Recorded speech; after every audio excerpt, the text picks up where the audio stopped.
Yes,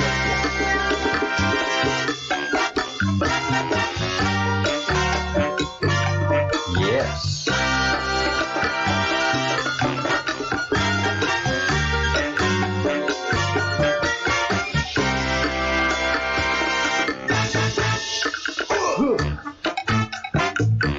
All right, welcome everyone. And boy, are they after us. Man, oh man, are they after us. My video this morning was not available, and I guess the content of it, talking about pedophiles and trying to stop pedophiles, that seems to upset Google, that seems to upset Twitter. And yeah, my story this afternoon was about all the people of the queue that got dropped yesterday. So you see how this game works? We got one of theirs, and they have to take out a bunch of ours. So we got one of theirs, Chrissy Teigen, and have busted her, cold busted her being a pedophile, but not just a pedophile, but the worst kind of pedophile. And pedophiles are horrible, but these are the ones that consume human meat, that consume child meat. So cannibalistic pedophile. And the things these people do are horrible, horrible, and they're so horrible that we can't admit it to ourselves. And so it just goes underground, and they've managed to control the media to such a point that they suppress all the news, and they also control courts and lawyers, and there's just a whole infrastructure of pedophiles designed to support and assist and protect pedophiles and make their prosecution complicated and difficult. And next thing you know, that pedophile is serving 1 year for 60 different instances of pedophilia. We've got it all wrong. We're on the march. The queue's on the march, and the people are panicking, and they're overreacting, and their overreaction lets us, the voter, lets us, the stakeholders of the union, know that we are over the target.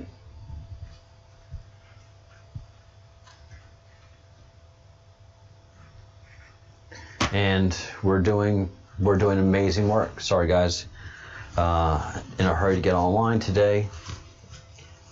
It was the investigation work that the Q did that allowed for Chrissy Teigen to get busted. And what do? They allow pedophiles about pedophilia. That's okay. That's fine. But flag-waving, patriotic, all-American people trying to protect children needs to be absolutely torched and gaslit. But that doesn't stop us. That doesn't stop the patriotic Americans. That just realizes that there is a problem. That just reinforces the fact that there is in fact a huge problem. That just reinforces the support for President Trump just that much deeper. So evil people don't understand how this works. So yeah, here we are. In a sweeping move, sorry guys.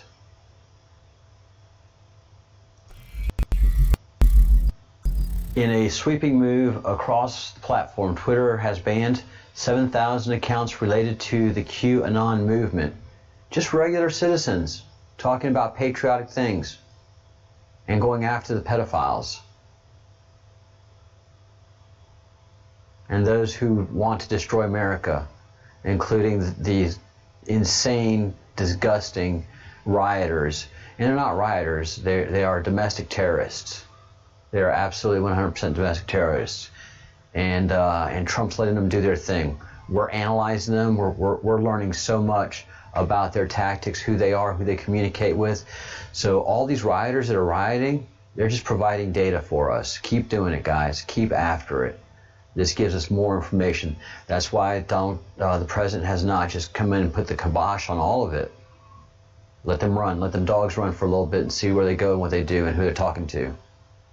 Who's paying them. Getting all that information. Getting all that thing.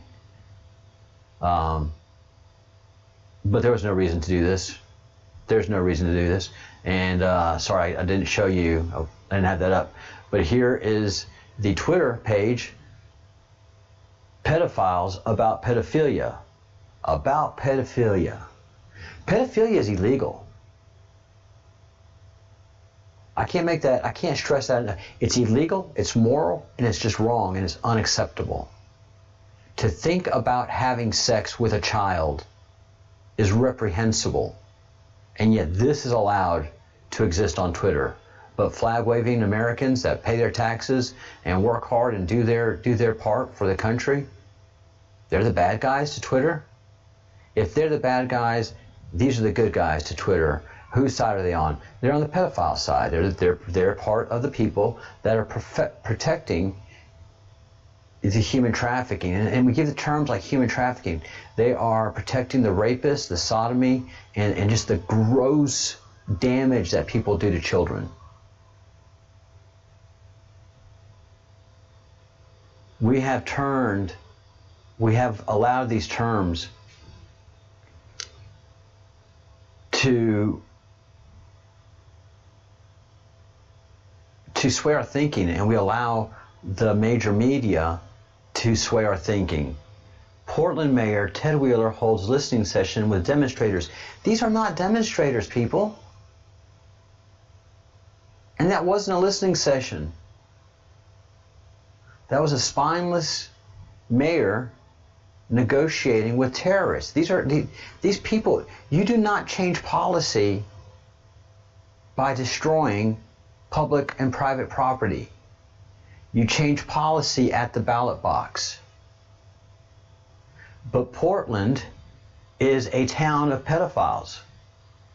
This sign is okay with the Portlander people. The people of Portland know that this is a pedophile sign, that is a black child that has been killed by a wooden stake through its heart, and the show of fear on its face is just full for all to see, and then finally marked by the mark of the pedophile, the noodle, the young boy lover, the little boy lover, the pedophile that has a thing for infants and toddlers. It's just disgusting, man. But this is what Portland is all about. This is why they want to defund the police. The sex traffickers run rampant in Portland. That's a hub for them. Washington State's a hub for them.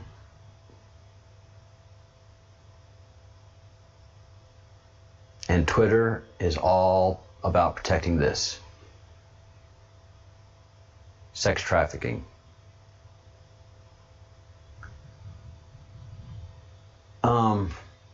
Someone has done some brilliant research,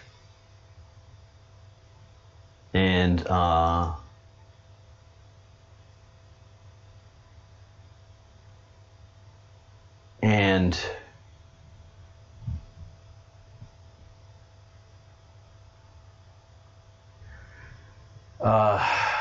going to read what they do to these victims. This is coming from a very long, excellent Facebook post that I'm going to read. But I just want you to understand before you click off. Anna Lucas was one of his victims who testified against him. She claimed she was 6 years old when the cleaning lady hired by her mother sold her to the pedophile network in 1969. The mother sold the child in 1969 to the pedophile network. She was raped over 1,700 hours before turning 12 years old. Because they keep logs of all this stuff. They keep logs of what they do to their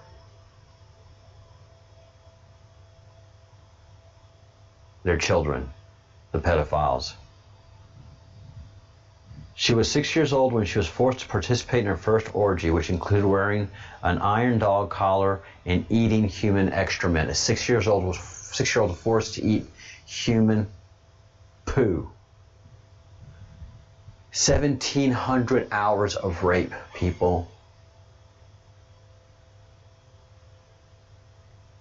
1,700 hours of rape. She would actually be delivered back to her parents from time to time. However, her parents themselves were complicit in the crimes and always sent her back to her abusers. Torture included being strapped to butcher's block used to execute other children. Other victims were forced to torture her for hours as part of their initiation. And that's what they do. You know, they groom you. And that's what I've been talking about. Please like the video, please share this video, please help me get the word out. I want to make August 25th a day that everybody talks about these heinous activities on YouTube and tries to make what's happening to these children public, so people will get freaked out and disgusted and work even harder to save these children and break up this very, very powerful pedophile ring that runs our country and runs the world. And so what they do is they groom people to come into this ring. And once you have somebody in this pedophile ring, well, they're not going to tell their secret. And that's how pedophiles keep their secret. The first rule about Fight Club, you don't talk about Fight Club. The first rule of pedophiles, you don't talk about pedophiles outside of the pedophile community. And inside the pedophile community, it's a very, very tight-knit circle. We're very well funded and a lot of resources available to them. Lesser and lesser since President Trump took over. Lesser and lesser. So what they do is as they're bringing somebody along, you know, a business leader, a business executive, somebody in Disney, for example, an executive in Disney, you know, he's a pedophile. And so now he's got to go to that next level. He's got to torture his children, and that makes him sicker, and that draws him in closer to the inner circle. And finally, when he kills and eats one of these children, then he is a full member of that inner circle, and you know, gets more rewards. As you get closer into the circle of torturing these children and raping them, you get more rewards. You see, that's how they can draw them in, and that's the grooming. You get sudden advancements in your career, you get bonuses, or you just get a wad of cash. They'll drop $1 million on you, no problem. It's nothing to these people. Bill Gates is not the richest person in the world. There are a lot of people that are way wealthier, but their wealth is just really spread out. And these people are so hidden that almost the people in their own country don't even know about them.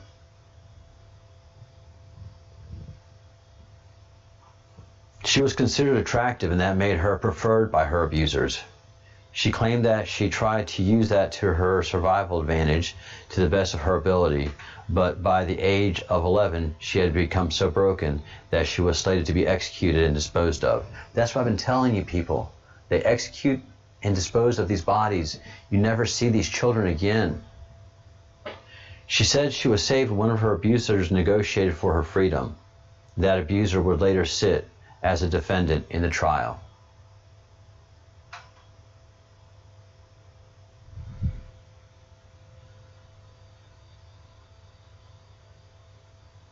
Perhaps the most intriguing part of this story is that every single person reading this post, every single one of you hearing this post, was alive when this story became news in 2004. The fact is intriguing because everyone reading this post has either never heard this story or forgotten about it. I'm betting on the first one because it's truly unforgettable. Furthermore, once you hear this story in its entirety, I can promise you it will be seared into your memory forever.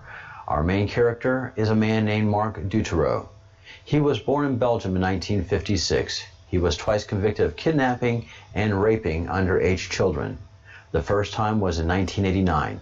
The second time occurred in 1996. This was not a typo. You read correctly. He was convicted and served a much too brief sentence in 1998. He served only 3.5 years of his 13-year sentence because he was released for good behavior. Don't release a pedophile. They behave good because they want to get to more children again. Less than 10 years later, he was arrested again on the same charges, just different victims. In the second round of charges, he was convicted of kidnapping, torturing, and abusing victims, some of them to the point of death. What I'm about to tell you comes from the statements made by the surviving victims, called the X-Files, Mark Dutroux himself, and evidence from law enforcement. I've also added references, citations at the very end of this post. Here we go. Mark confessed to kidnapping, raping, drugging, torturing, and filming children for many years. He also claimed he was doing it at the behest of a political elite who financed his career as a professional trafficker. A political elite. Pedophiles run our governments. Not only did this political elite finance his efforts, they made specific requests of him. Sometimes they requested specific types of children. They were called party favors, and he was asked to deliver the kids of certain age, sex, and race. Sometimes they requested specific means of torturing the children to fulfill their desires.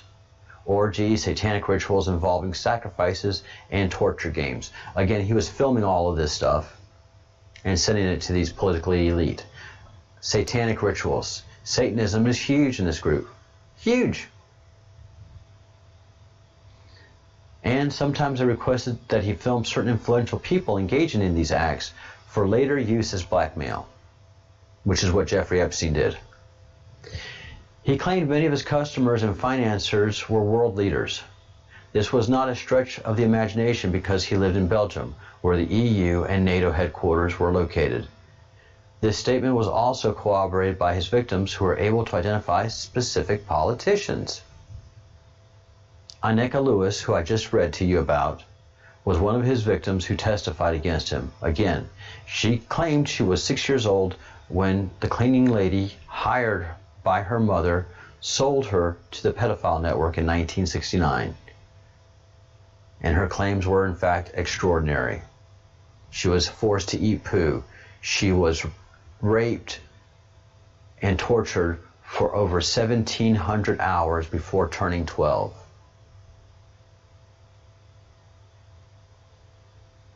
Other witnesses would soon come forward describing such things as black masses with children and adult sacrifices taking place in front of observers and participants, much like Eyes Wide Shut, which included prominent politicians and figures. This would be corroborated by a note found by police at the house belonging to Bernard Weinstein, a man who previously worked with Dutroux, but Dutroux had murdered. The letter contained very specific requests for certain victims for satanic sacrifices. So Satanism is really real in this thing, guys. We have to understand that Satanism is a true thing and very real. The letter was signed by a man who called himself Anubis. It turned out Anubis was the high priest and satanic cult leader of Abraxas, whose real name was Francis Desmet. Police obtained the warrant and seized computers, documents, mail, factual human skulls, jars of blood, and all sorts of satanic items. But none of this was enough to make an arrest. And here I'll put one of the links of the articles. so that anybody that has any doubt can go ahead and read up on the facts. And this was just one of the many articles that backs up what this person saying. As Deutero's trial went public and other victims stepped forward and confirmed the testimony, offering up a description of his sexual abuse and human sacrifices, they also described hunting parties where elites would release kids naked, or release naked children into the woods to hide so that the elites themselves could hunt them down and slaughter them. Many of the stories from victims contained so many similarities they were impossible to deny. For example, the hunting parties were often held at castles where the victims could not escape and were hidden from the public eye. Those not killed in the hunt were usually chased down, mauled, and killed by Doberman pinchers, Dobermans. All of these victims echo the testimonies of other older survivors of ritual satanic abuse from around the world. It was also notable that Deutero owned 10 homes valued at $6 million. It was also notable that Deutero was not employed. It was also notable that Deutero received $1,200 per month in public assistance. It is also notable that documents released by WikiLeaks show large sums of money in various currencies were deposited into his wife's bank account. It was also notable that those deposits coincided with reported kidnappings and missing children reports.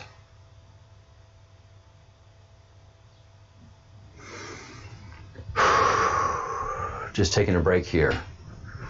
This is what's happening. 50,000 children, well documented in the United States, are kidnapped every year, and they're never found. 800,000 total every year disappear. We have missing children reports. Many of them are runaways. 200,000 of those 800,000, 600,000 are usually runaways and are accounted for and often come back. 200,000 are kidnapped by a relative. Sometimes there's sexual issues involved. Often. 50,000, 58,000 last year were kidnapped and were not done by relatives and have not been found. And these are the children that Deutero trafficked in. The man had 10 homes worth $6 million and never worked.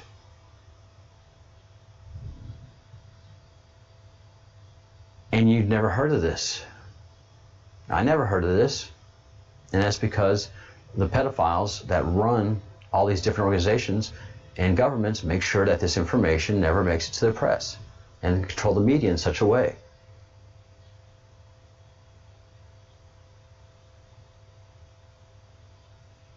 It is also notable that before his removal, Judge Jean-Marc Connery was on the verge of publicly disclosing the names of high-level government officials who had been recognized on videotapes of sexual torture that took place in Deutero's dungeon.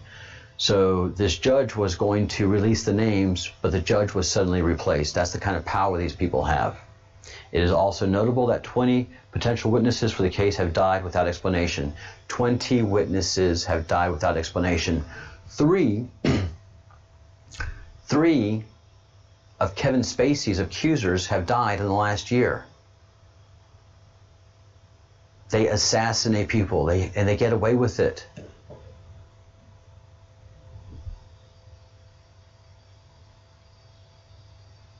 Does any of this sound familiar? Are there any headlines today that sound like the history repeating itself? Guys, not one single thing in this post is theory. It's all proven on the record. You see the pictures of the attached post? Those are images of hunting games. They're paintings that people like Tony Podesta buy and hang in his home and invite others to enjoy. The paintings that she's talking about are these paintings right here. And these paintings are owned by Tony Podesta. Who's Tony Podesta? He is the brother of John Podesta. Who's John Podesta? John Podesta was chief of staff of President Clinton and also the campaign manager of Hillary Clinton when she lost against Donald Trump. Tony Podesta and John Podesta have sickening emails that were released in WikiLeaks.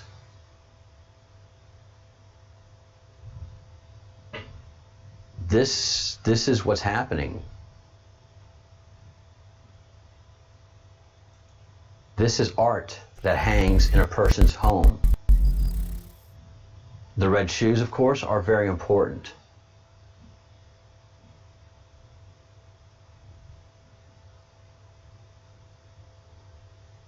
Yeah. It's absolutely shocking. It is absolutely shocking. This is the art that hangs in Tony Podesta's home, and it celebrates the worst of pedophilia, and we let him get away with it. We all know Epstein was a sick son of a bitch who had high friends in high places.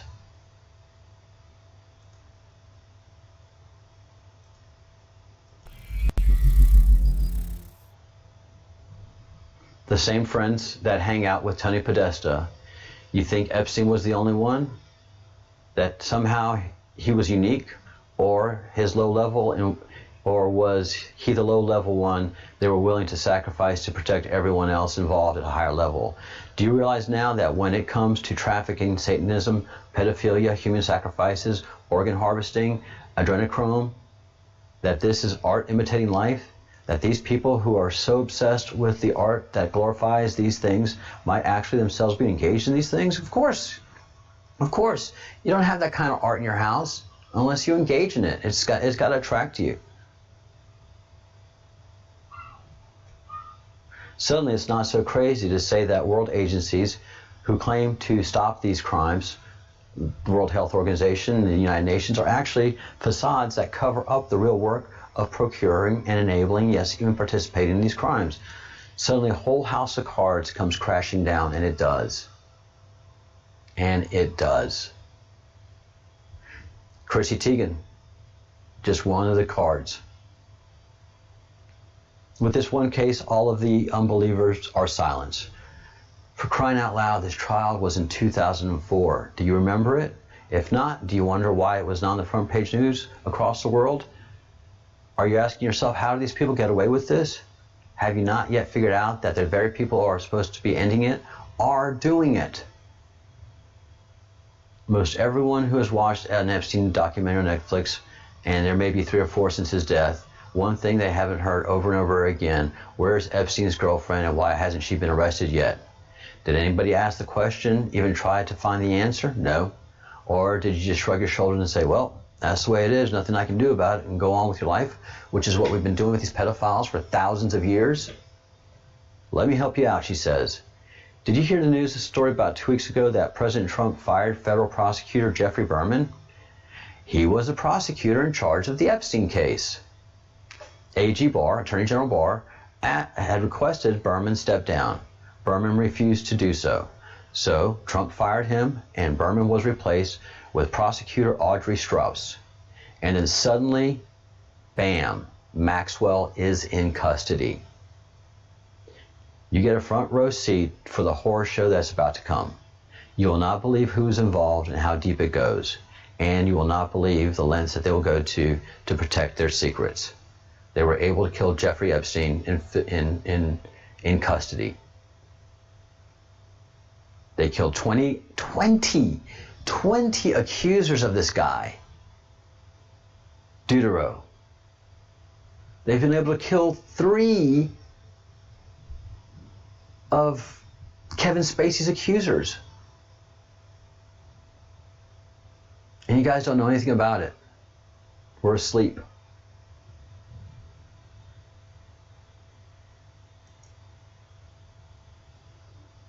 A former vice president of Walt Disney was sentenced to more than 6 years in Portland sex abuse investigation. First of all, he just got 6 years. But second of all, he was a vice president at Disney. Disney is so replete with pedophiles, it is shocking. They've had an abnormally high number of people that work for Disney arrested for pedophilia. And it was year before last, one of their executives who was recently promoted, and 3 days after his promotion, he was on Epstein's plane on the way to the island to celebrate his promotion. Well, he was busted for pedophilia. And within days of his arrest, Bob Iger, the CEO of Disney, suddenly stepped down without explanation. And that never happens on a Fortune 500 company. That line of succession is very well developed.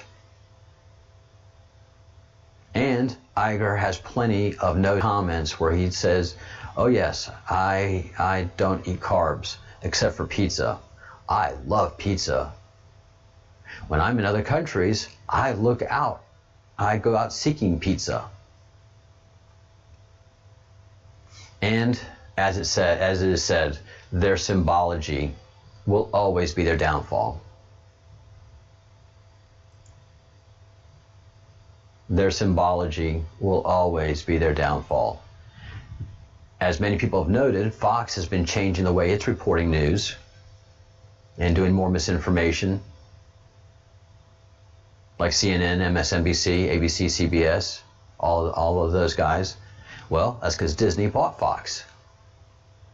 Fox's parent company this year, March, for an outrageous amount of money. But they don't care. Pedophiles don't care. It's not their money.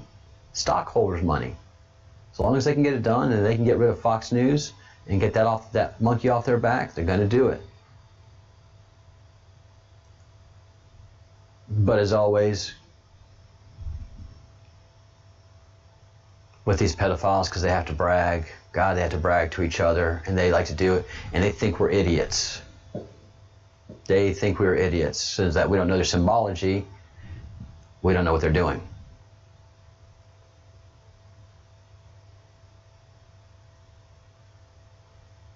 So it is disturbing. These are the breadcrumbs that I've been following, and it is shocking how much we have allowed ourselves to fall asleep to this.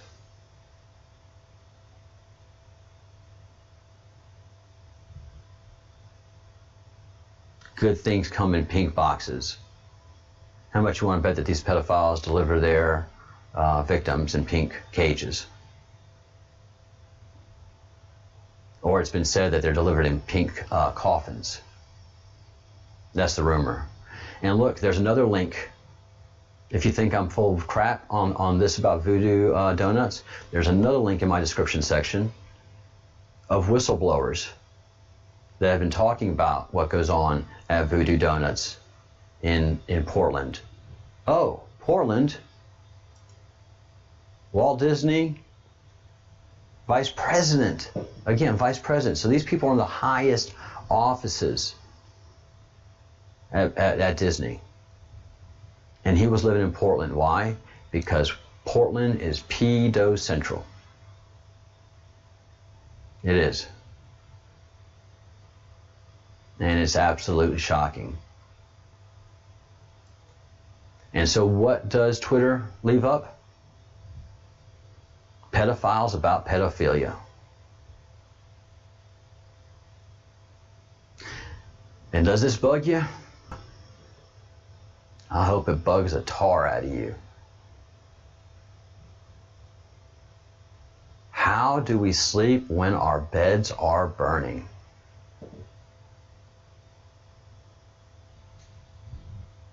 Yeah, I mean, that short little article that Facebook post that I've read to you, it's part of it comes from this article.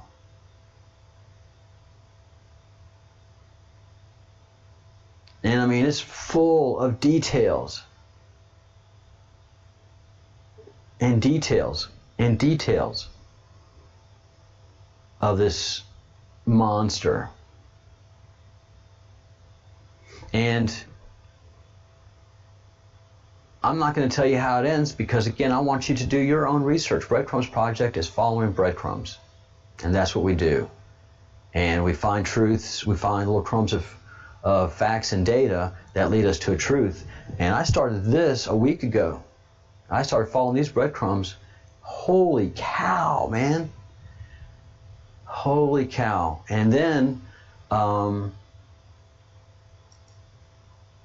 got to spend some time listening to another person doing his own investigation, going in another direction. This amazing, brilliant man named Eric Weinstein.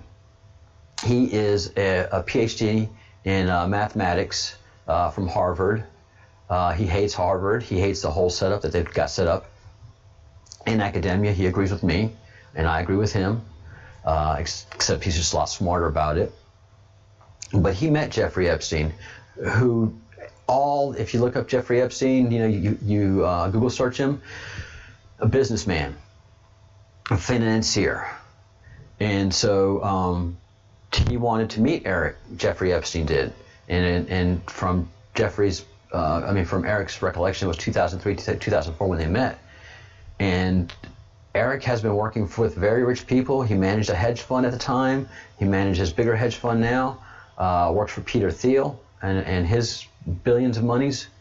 And so he knows what hedge fund managers are and investors and investment managers and finance managers and financiers are like. And he said Jeffrey Epstein was none of that. Jeffrey Epstein.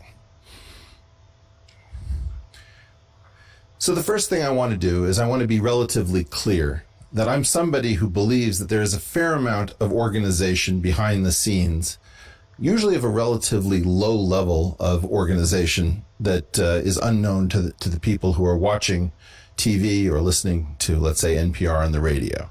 And at various times, I've dug more deeply into various stories. And so I want you to have some idea of my history in this space.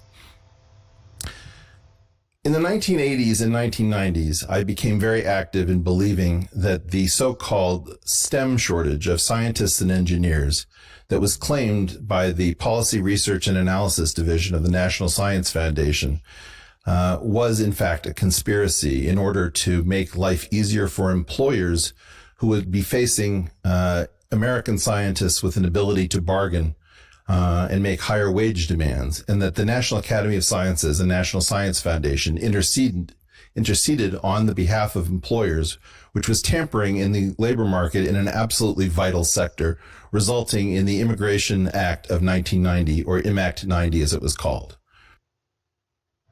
So as we see, and this goes on deeper and deeper, and do look up Portal episode number 25 with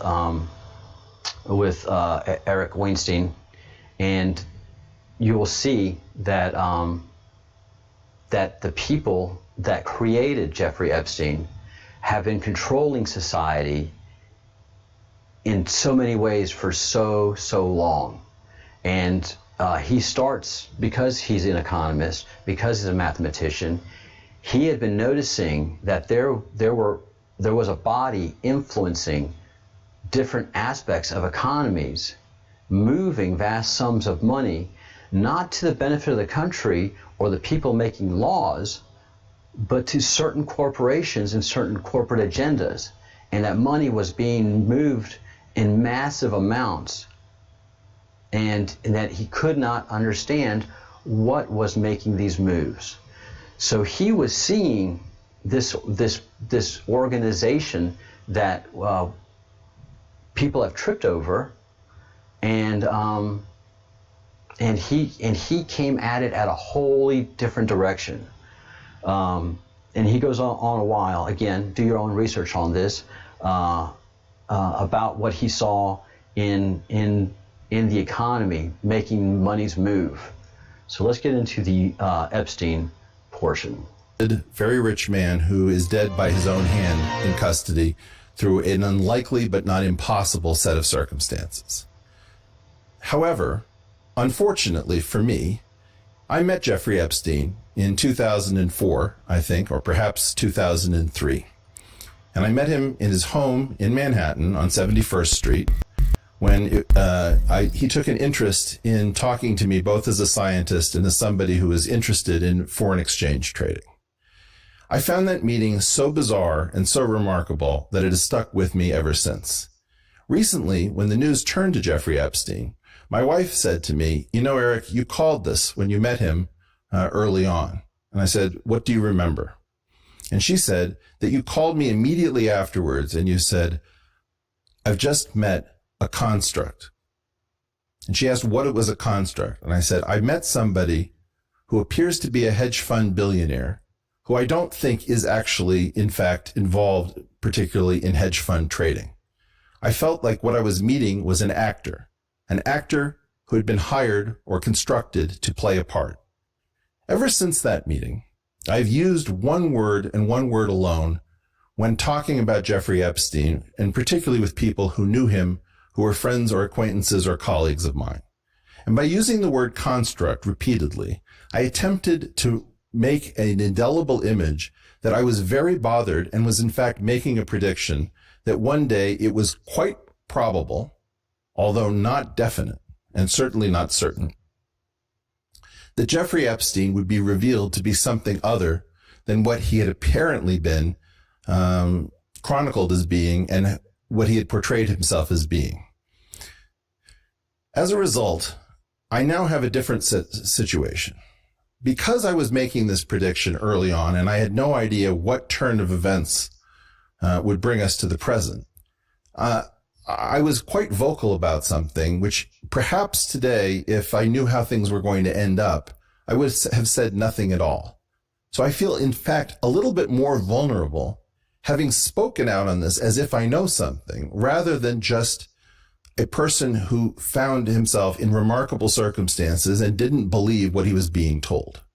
And this is why I'm doing this right now. In part, I want to disgorge everything that I know or believe that I know about Jeffrey Epstein, so that it will be very clear to anybody who would attempt to intimidate me that there is nothing to be gained. I know nothing proprietary. I have no special inside information.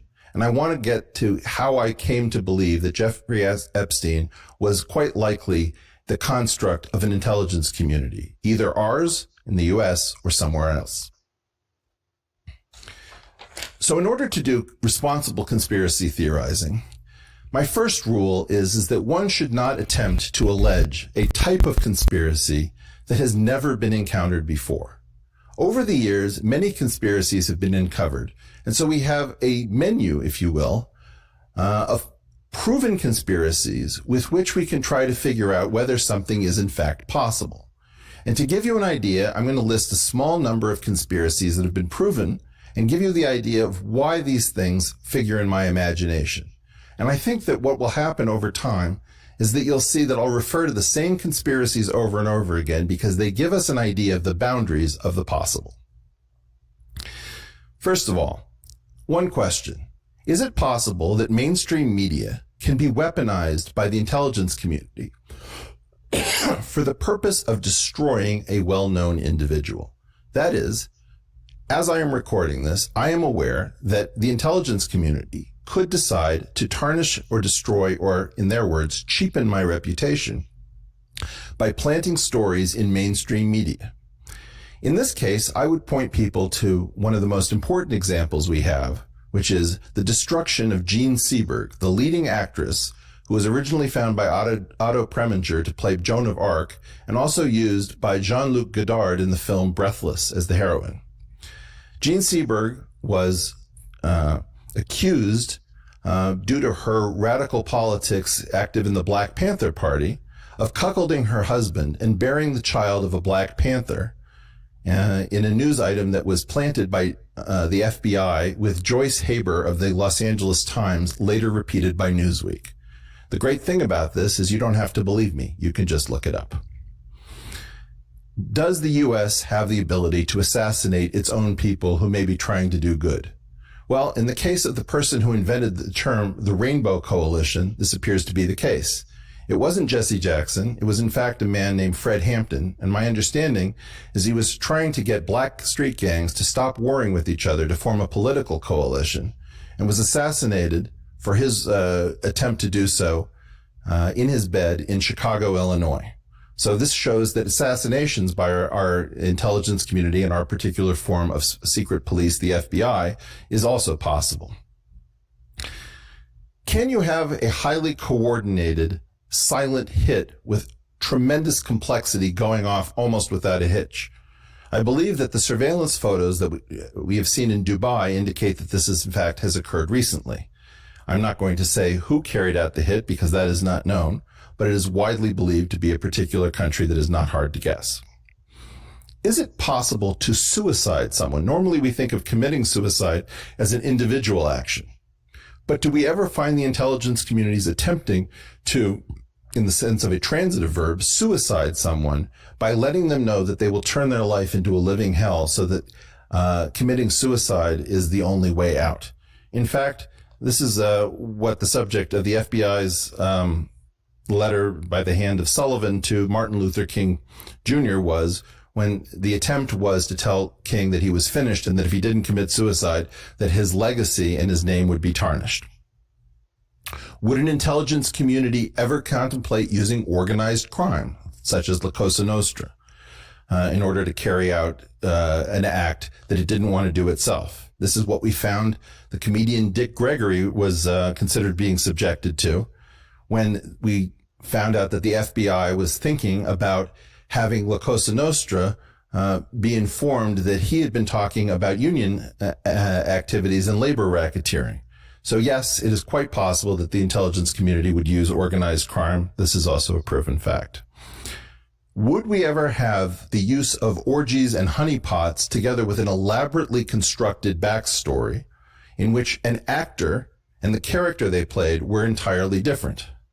This is, in fact, the story of Eli Cohen, perhaps Israel's most famous spy, discovered in Damascus as if he was an Arab who had come from Argentina as a playboy, using alcohol and women in order to integrate himself into the highest of Syrian society, particularly the intelligence and defense communities.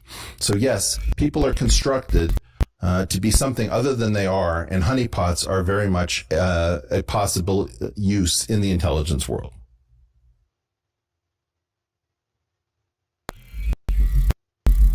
And so that's what that's where Eric's coming from. That Epstein was a construct of a government spy agency. And he was a honeypot. He was attracting wealthy and just otherwise powerful people and recording them having sex and then using it for blackmail and for control purposes. And that's entirely probable for Jeffrey Epstein, because somebody had to flash a badge to get into that prison and had to flash a lot of money to make guards and other people look away while they tried to kill him, not once, but twice, if you remember. So there was an unsuccessful attempt at him trying to commit suicide, and then there was a second attempt. And the second attempt of him being suicided was in fact successful. So whoever killed Jeffrey, and the point that Eric made was that prison, that area that he was in, was the suicide prevention area. The bed sheets were made of paper. It was not a comfortable place to be. But they had not had a suicide in 10 years. They had attempts, but they had not had a suicide in 10 years. There was nothing in that jail cell that Jeffrey could use to kill himself.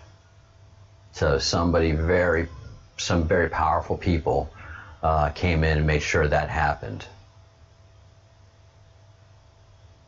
And so that's, for 15 years, Eric's been calling Jeffrey Epstein a construct.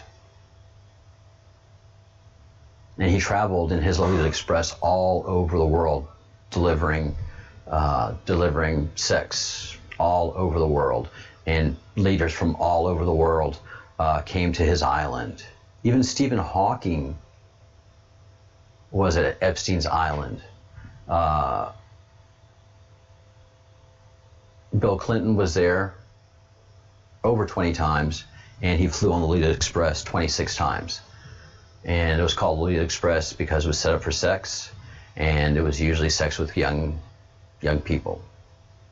Bill Gates flew on that plane. Bill Gates had no business being on that plane, and especially after the conviction.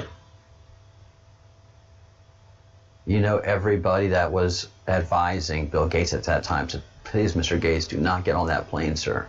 But his appetite was too big. And he just got so many pictures with Jeffrey Epstein as well.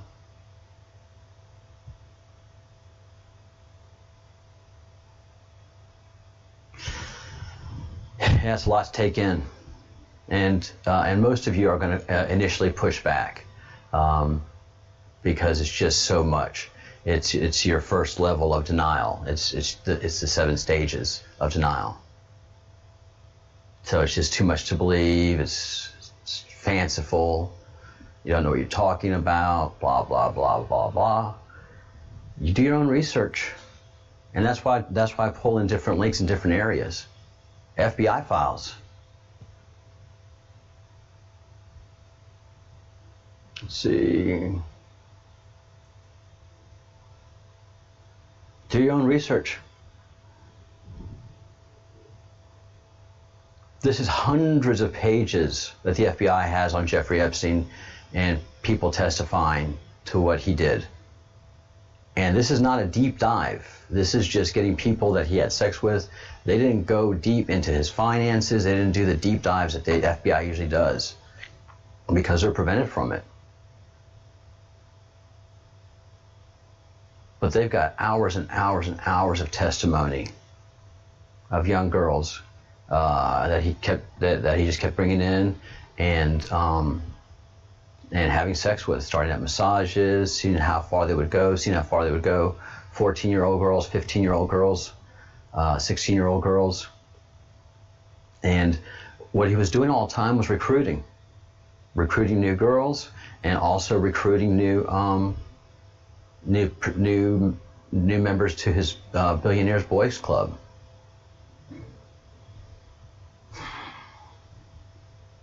So a lot more to do on this, a lot more work, a lot more breadcrumbs to pick up. But 58,000 children last year gone. And this is what's happening to them.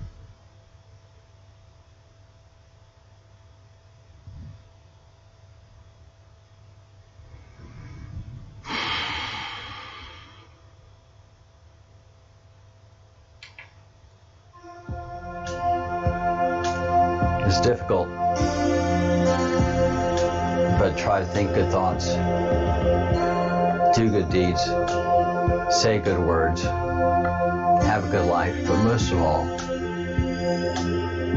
do what you can to help these children get the awareness out of what pedophiles do, or what pedophiles are, what they look like, and their symbology, and just protect the children. I mean, Wenda herself has been groomed. She knows exactly what I'm talking about. The real estate houses, how children are groomed. Oh, it's just terrible, y'all. We have a lot of work to do, and that's what the Breadcrumbs Project does.